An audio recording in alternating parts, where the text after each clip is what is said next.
I was saving for her ring when I overheard the devastating truth. "I'll brutally dump him after he proposes." My girlfriend laughed with her friends, unaware I was standing outside. For 3 years, I thought we were building a future while she was planning her escape. I said nothing, just walked away. 2 days later, she was screaming into my intercom, mascara running down her face, begging for forgiveness. But by then, I discovered the full extent of her betrayal with her married boss. This isn't just another cheating story. It's about how I reclaimed my dignity when infidelity shattered everything I believed about love and trust. My name is Nathan Richards. I'm 34 years old, and I'm about to share a story that completely changed the trajectory of my life. Before I dive into what happened, I want to say this: trust your gut. When something feels off in your relationship, it probably is. The signs of betrayal are often there long before we're ready to acknowledge them. I met Haley Carlson during our sophomore year at Westfield University. We were both taking Professor Donovan's American Literature class. I was passionate about becoming a teacher myself one day, while Haley was still figuring out her path. She sat 2 rows in front of me, and I couldn't help but notice her vibrant laugh whenever Donovan made one of his corny literary jokes. We became study partners after being assigned to the same group project. There was an immediate connection between us, the kind you can't manufacture or force. After acing our presentation on Hemingway, I finally worked up the courage to ask her out for coffee. That coffee date turned into dinner, and before I knew it, we were inseparable. After graduation, life took us in different directions. I pursued my master's in English literature, while Haley tried various jobs, never quite finding her calling. We stayed in touch through occasional texts and social media likes, but that was about it. 5 years later, I was scrolling through Facebook when I noticed Haley had commented on a mutual friend's wedding photos. I replied to her comment with a joke about Professor Donovan's class, and just like that, we were back in each other's orbit. We met for drinks to catch up, and it felt like no time had passed at all. Her smile still lit up the room, and that spark between us hadn't diminished one bit. By the end of the night, we'd exchanged numbers and made plans to see each other again. I was teaching freshman composition at Lakeside Community College, working towards that elusive tenure-track position. Haley had just left a marketing job and was exploring freelance opportunities. Neither of us was exactly where we'd planned to be, but finding each other again felt like the universe was finally aligning things in our favor. Those initial dates were filled with laughter and reminiscing. We'd walk through the park near my apartment, grab takeout from Milo's Diner, and stay up talking until dawn about everything and nothing. It felt like we were making up for those 5 years apart, creating new memories while honoring our shared past. Within 3 months, we were officially dating. My colleagues noticed the change in me. I was more energetic in faculty meetings, less stressed about publication deadlines. My department chair, Dr. Sullivan, even joked that my happiness was improving student evaluations. When I introduced Haley to my circle of friends, they embraced her immediately. My best friend, Jordan, pulled me aside at his barbecue and said, "Don't let this one get away again, Nate. She's your person." I thought he was right. I thought I found my forever. Little did I know that what felt like the beginning of our happily ever after was actually the start of my personal nightmare. A painful lesson in trust, betrayal, and relationship deception that I never saw coming. After reconnecting with Haley, things moved quickly between us. Within 6 months, she had moved into my modest 2-bedroom apartment near campus. The place suddenly felt like a real home with her personal touches, framed photographs on the walls, colorful throw pillows on my previously plain couch, and the smell of actual home-cooked meals instead of my usual takeout. Our routines blended seamlessly. Every morning, I'd wake up early to prepare my lectures while Haley slept in. She wasn't a morning person, but she'd always stumble out of bed just before I left to kiss me goodbye. Those small moments of tenderness made even my toughest days at the college feel manageable. "You're going to get that tenure position, Nate," she'd say whenever I expressed doubts after a challenging faculty meeting. "Dr. Sullivan practically told you it's yours next year." I believed her encouragement because I needed to. The competition for tenure was brutal, and 3 other professors were vying for the same position. I spent countless late nights grading papers, revising my curriculum, and working on research publications to strengthen my application. Haley was supportive, at least on the surface. She'd bring me coffee during my late-night work sessions and listen patiently as I rambled about academic politics. But looking back now, I should have noticed how her eyes would glaze over whenever I talked about my career goals or long-term plans. My friends embraced Haley as part of our group. Jordan and his wife Emma frequently invited us over for dinner parties, and my colleague Mark and his husband David often joined us for weekend hiking trips. They all thought we were the perfect couple, the dedicated academic and his charming, adaptable girlfriend. "When are you going to make it official?" Emma asked during one dinner party, not so subtly eyeing Haley's ring finger. I felt my face flush. "Once I secure the tenure position," I explained. "I want to make sure we're financially stable first." Haley smiled and squeezed my hand, but there was something in her expression I couldn't quite read. Was it impatience? Disappointment? Whatever it was, it vanished so quickly I convinced myself I had imagined it. Our relationship wasn't perfect. No relationship is, but I thought we were solid. We had minor disagreements about her job-hopping tendencies and my workaholic habits, but nothing that threatened our foundation. Or so I believed. What I didn't realize then was how Haley's restlessness was growing. While I was building towards something stable and permanent, she was secretly yearning for something, or someone, different. The signs of infidelity were there, but I was too blinded by love and too consumed by my career ambitions to notice the subtle shifts in her behavior. The trust issues in our relationship were just beginning to surface, though I wouldn't recognize them until it was too late. About a year and a half into our relationship, I started noticing subtle changes in Haley's behavior. Nothing dramatic at first, just small inconsistencies that nagged at the back of my mind. She began taking more girls' nights out, with friends I'd never met. When I asked about these mysterious friends, she'd offer vague descriptions or quickly change the subject. The emotional affair was beginning, though I was too naive to recognize the signs. "It's just Melissa from my temp agency and some of her coworkers," she'd say with a dismissive wave. "You be bored with our girl talk anyway." I trusted her completely. Why wouldn't I? We'd known each other for years, shared a home, planned a future together. The possibility of infidelity never crossed my mind. Then came the job at Maxwell Industries. Haley called me during my office hours, her voice bubbling with excitement. "Nate, I got the executive assistant position. It pays twice what I was making at the temp agency." I was genuinely happy for her. After bouncing between jobs for so long, she finally had something promising. Maybe now she'd feel more secure about her financial future. "We should celebrate tonight," I suggested. "I'll pick up some champagne on my way home." "Actually," she hesitated, "the team is taking me out for drinks to welcome me aboard. You don't mind, right?" Of course I didn't mind. I wanted her to bond with her new colleagues. But that night was the first time she came home after midnight, her cheeks flushed, smelling of unfamiliar cologne. My boss was showing everyone his new watch. She explained when I noticed her staring at her wrist the next morning. "It's a Rolex. Can you imagine spending that much on a watch?" The mention of her boss became more frequent after that. Daniel this, Daniel that. He was divorced, successful, drove a Tesla, and apparently had an amazing sense of humor. Every minor accomplishment at work was somehow tied to Daniel's praise or guidance. Meanwhile, I was making progress toward tenure.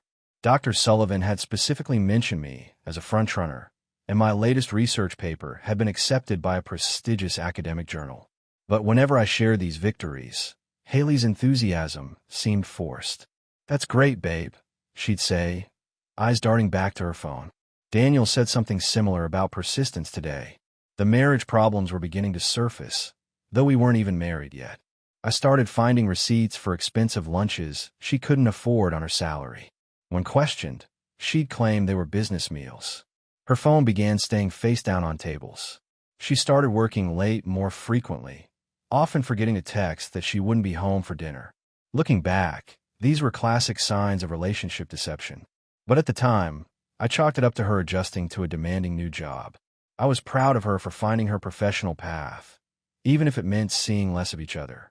I had no idea that the foundation of our relationship was developing serious cracks beneath the surface.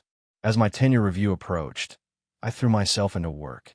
My department was buzzing with the news that Dr. Sullivan had personally endorsed my application. This was everything I've been working toward: stability, recognition, and finally, the financial security to propose to Haley. I had even started researching engagement rings during my lunch breaks. Nothing flashy, but something meaningful that represented our journey together. I'd settled on a vintage sapphire ring from an antique shop near campus. The elderly owner, Mrs. Kennedy, had held it for me while I saved the final payments. "This is a forever ring," she told me with a knowing smile. "I can always tell when it's going to a good home." If only Mrs. Kennedy had warned me about the relationship crisis looming on my horizon instead. Meanwhile, Haley's behavior continued to change. She started dressing differently.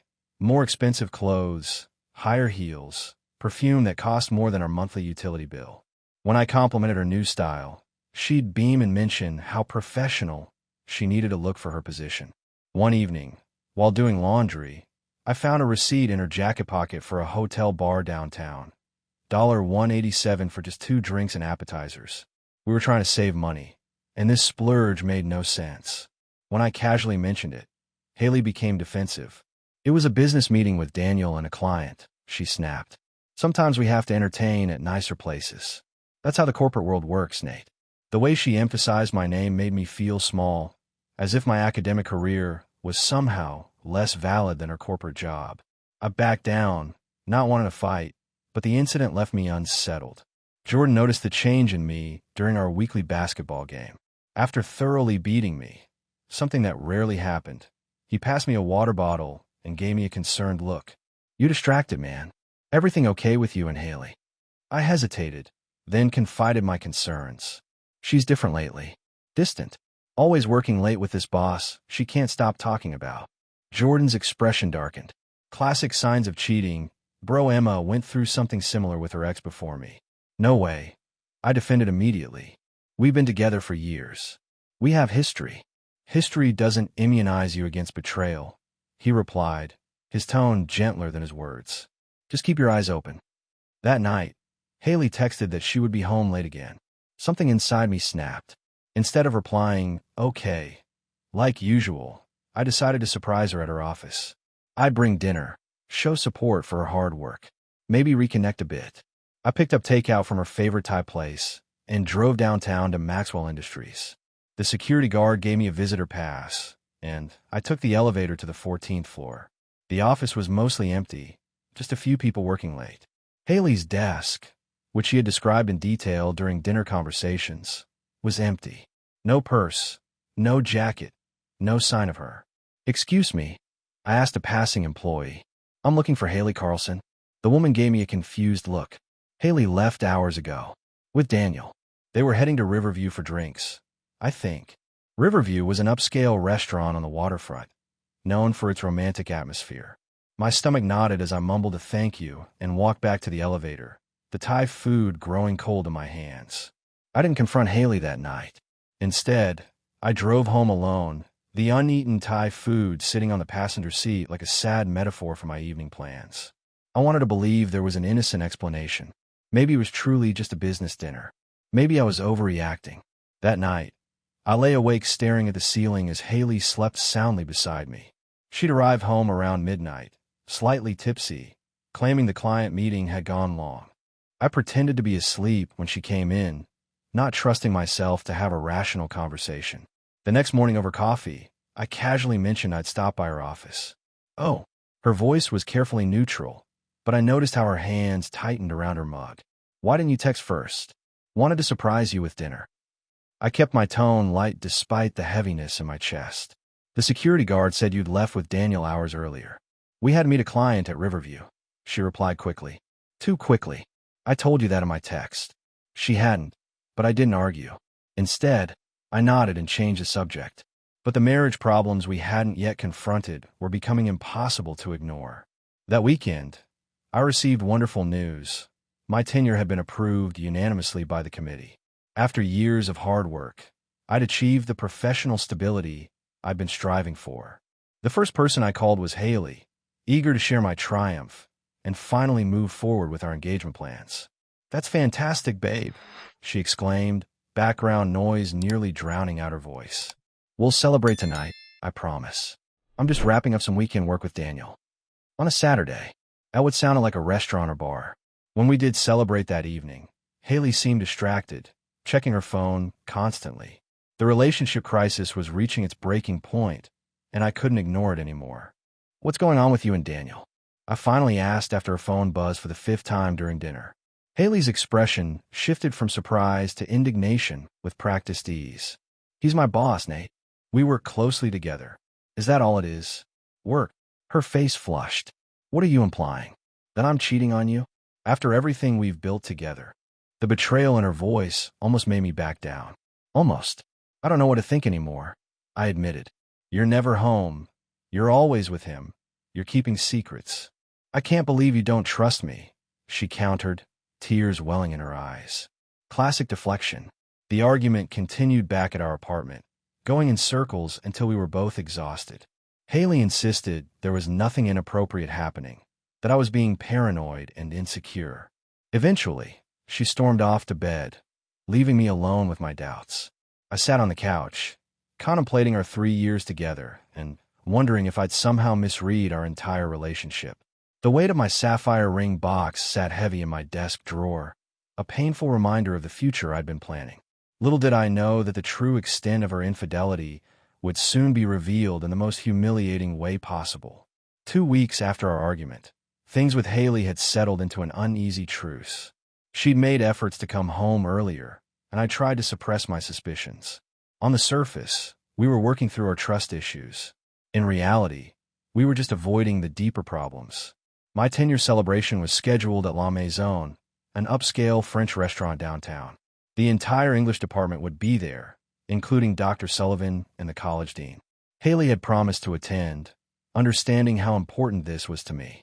The evening of the celebration arrived, and Haley texted that she was running late but would meet me at the restaurant.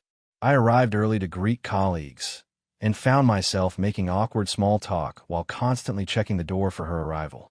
An hour passed. No Haley. I called twice, straight to voicemail. My colleagues gave me sympathetic glances as I checked my phone repeatedly. Dr. Sullivan patted my shoulder. "Everything all right, Nathan?" "Fine," I lied. "Haley's just stuck at work." The celebration continued without her. By the time dessert was served, I'd accepted she wasn't coming. My moment of professional triumph fell hollow. I left the restaurant around 10 p.m., driving aimlessly until I found myself near Maxwell Industries. The office building was mostly dark, but I noticed a few lights still on in the upper floors. On impulse, I parked across the street. I wasn't proud of myself, sitting there watching her workplace like some kind of stalker. But after being stood up at the most important professional event of my career, I needed answers. At 10:45, the front doors opened. Haley emerged, laughing, Daniel's arm wrapped around her waist. They stopped at the curb, and before my disbelieving eyes, she leaned up and kissed him. Not a friendly peck, a passionate embrace that revealed everything I'd been dreading. I felt sick. 3 years together, and she could betray me so casually. I started the car, intending to confront them, but stopped when a sleek black Maserati pulled up. Daniel opened the passenger door for Haley, then walked around to the driver's side. Instead of confronting them, I followed at a safe distance. They drove to Elysium, one of the most exclusive apartment buildings in the city.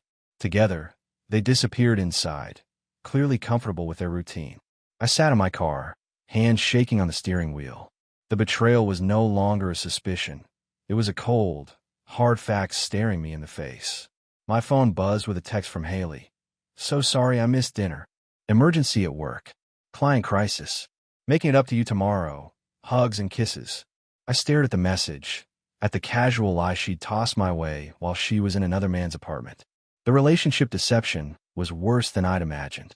I drove home in a daze, unsure what to do with this devastating truth. The morning after discovering Haley's betrayal, I sat at our kitchen table, staring into my coffee cup as if it might offer solutions to my relationship crisis. My mind kept replaying the image of her kissing Daniel, the casual way she'd wrapped her arms around his neck. The trust issues I'd been battling were now fully justified. When Haley finally came home around 8 a.m., claiming she'd crashed at Melissa's place after working late, I didn't confront her immediately. The depth of her infidelity had stunned me into a strange, calm clarity. "How was your celebration?" she asked, avoiding my eyes as she poured herself coffee. "You missed it." I replied quietly. Everyone asked where you were. I told you. That client emergency. Stop lying, Haley. My voice remained level despite the storm inside me. I saw you with Daniel last night. The coffee mug froze halfway to her lips. What do you mean? I saw you kissing him outside Maxwell Industries. I saw you get into his Maserati. I saw you go into his apartment building. Her face drained of color. For once, she seemed speechless.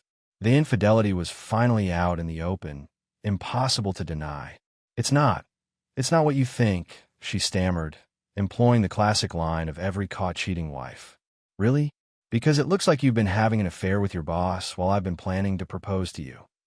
Her eyes widened at the mention of a proposal, and I laughed bitterly. That's right. I was saving for a ring. I thought we were building a future together. Tears filled her eyes. Nathan, please, let me explain. Daniel and I, it just happened. It didn't mean anything. It was a mistake. A mistake you made repeatedly, while lying to my face. The anger finally broke through. How long has this been going on? The entire time you've worked there? She looked away, confirming my suspicion. 8 months, she whispered. But I never meant to hurt you. That's what makes it worse. You deliberately deceived me for 8 months while I trusted you completely. The betrayal stung afresh with each word. Was anything between us real, or was I just convenient until something better came along? Of course what we had was real, she insisted, reaching for my hand. I pulled away. Nathan, please. We can work through this. People overcome infidelity all the time. We can get relationship advice, counseling. There's no saving this marriage before it even starts. I interrupted. You didn't just cheat on me. You humiliated me in front of my colleagues. You weren't there for the most important night of my career because you were with him. I stood up, suddenly unable to bear being in the same room with her. I want you out of the apartment by the end of the week. As I walked away, I heard her sob behind me. The sound held no power over me anymore. The relationship deception had killed whatever love remained. The week after my confrontation with Haley was surreal. We moved around each other like ghosts in our apartment, both packing, me packing away memories, her packing to leave. The betrayal had created an unbridgeable chasm between us. Jordan and Emma insisted I stay with them for a few days to give Haley space to move out. No one should have to watch their relationship collapse in real time, Emma said, her experience with infidelity making her advice particularly valuable. I threw myself in an end-of-semester grading, finding strange comfort in the mundane task of evaluating comma splices and thesis statements. My colleagues noticed my subdued demeanor, but respectfully kept their distance, except for Dr. Sullivan. Whatever you're going through, Nathan, remember that personal crises pass, but your achievements remain, he said, placing a hand on my shoulder. That tenure is yours because you earned it. His words were a lifeline in my sea of relationship deception. I returned to my apartment on Saturday to find it half empty. Haley had taken her belongings, leaving behind only a handwritten letter on the kitchen counter. Nathan, I know nothing I say can undo the pain I've caused. The trust issues between us are my fault entirely. What started as admiration for Daniel turned into an emotional affair, and then something more. I was selfish and weak. You deserve better than a cheating partner. You deserve someone who recognized your worth, who would have been proud to stand beside you at your 10-year celebration instead of betraying your trust. I won't ask for forgiveness. I just want you to know that what we had was real for me too, at least in the beginning. Somewhere along the way, I lost sight of what truly mattered. I'm staying with Melissa until I find a new place. Daniel and I are over too. He was never going to leave his wife, something I was too blind to see. I hope someday you find someone worthy of your loyalty. Haley. I read the letter twice, then crumpled it and threw it away. Her marriage problems with Daniel weren't my concern. The revelation that he was married only confirmed how completely I'd misjudged her character. That night, I sat alone in my half-empty apartment, feeling strangely unburdened. The pain was still there, but alongside it was the first flicker of relief. The relationship crisis had reached its natural conclusion, and somehow, I had survived. I called Mrs. Kennedy at the antique shop the next day and told her I wouldn't be picking up the sapphire ring after all. Hearts heal, Professor, she said kindly. And when yours does, the right ring will find its way to the right person. I want to believe her. 2 weeks after Haley moved out, I had settled into a new routine.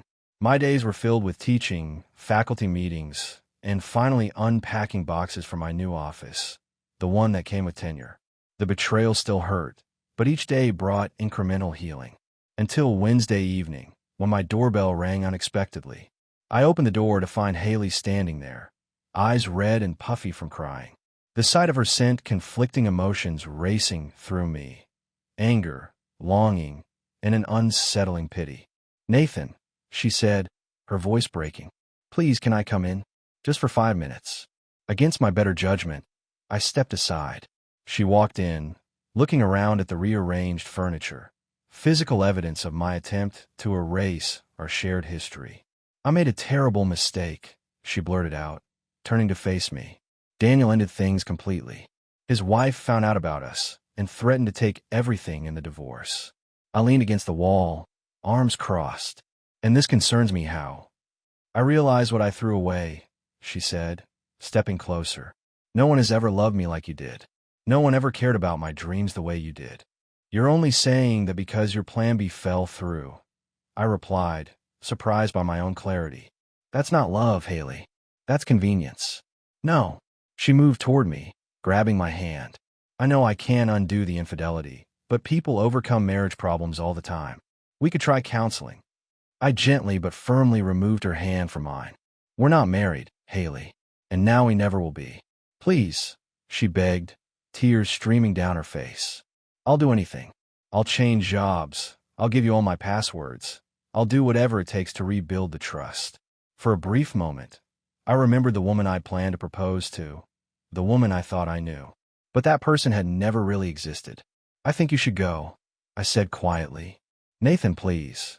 Her voice rose desperately as I opened the door. "You can't throw away 3 years over one mistake." It wasn't one mistake. It was hundreds of choices you made every day for 8 months. The realization strengthened my resolve. Every lie, every text, every time you chose him. Those were all choices to betray my trust. She stood in the doorway, mascara running down her cheeks. "What if I wait? What if I prove to you that I've changed? I'll be happy for you if you change, Haley. But it won't be for me." As I closed the door, I heard her crying in the hallway. My hand hesitated on the knob for just a moment before I walked away, finally free from the relationship deception that had held me captive for too long. 1 year after the painful end of my relationship with Haley, I sat in my office at Lakeside Community College, reviewing applications for the new assistant professor position in our department. My tenure had brought new responsibilities, including serving on the hiring committee. Outside my window, spring had arrived, bringing fresh greenery to the campus quad. The betrayal that once consumed my thoughts had faded to an occasional reminder, a lesson learned rather than a wound that still bled. I'd spent the past year rebuilding, focusing on my career and rekindling friendships that had taken a back seat during my relationship. Jordan and Emma had been my rocks, including me in family dinners and never allowing me to isolate myself. Through their support network, I'd even started dating again. Nothing serious, but enough to remind me that trust issues could be overcome with time and the right person. As I sorted through the applications, my phone buzzed with a text from Dr. Sullivan. "Don't forget, department dinner at Riverview tonight, 7 p.m. New dean will be there." Riverview, the restaurant where Haley had gone with Daniel that night. Once, that would have triggered a cascade of painful memories. Now it was just a restaurant with good food. I'd heard through mutual acquaintances that Haley had moved to Chicago for a fresh start. The news brought neither joy nor sorrow, just acknowledgement that life continues moving forward for everyone. The last application in the stack caught my attention.